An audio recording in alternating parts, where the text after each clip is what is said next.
kasur jongpi kathang jengi. Menteri Kampo Ying Jong ka Sarkar Pedang U Amit Shah ulaya thu baki kat tu kat ni ki district kila Shakta haki Naxil bat ki badang Saadin hakaroi kapal.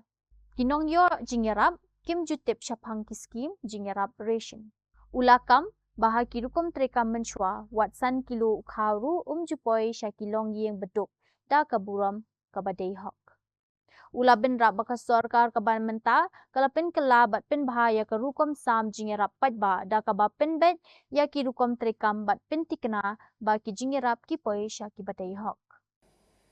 क्योंकि उसको मालूम ही नहीं है कि मोदी जी दिल्ली से मेरे लिए 5 kilo अनाज भेज रहे, बीच में सिस्टम का कोई बिचौलिया ये अनाज को चाऊ कर जाता था, मगर आज कोई उंगली भी नहीं डाल पाएगा, सीधा डिजिटल तरीके से उसको अपना अधिकार मिलने की व्यवस्था हो जाएगी। जिस तरह से डीबीटी ने इस देश में से 15 लाख करोड़ से ज्यादा घपले घोटाले को समाप्त कर दिया, इसी तरह से खाद्य आपूर्ति मंत्रालय का एक कदम आने वाले दिनों में ट्रांसपेरेंट डिस्ट्रीब्यूशन सिस्टम सुनिश्चित करेगा, उसका मुझे भरोसा है।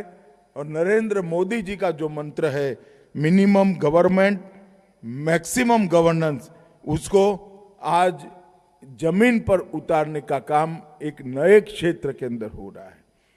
टेक्नोलॉजी और मोदी जी की मानवों के प्रति संवेदना, गरीबों के प्रति भावना, शुद्धता और सच्चाई, ये दोनों का एक अद्भुत संगम आज यहां पर देखने को मिले।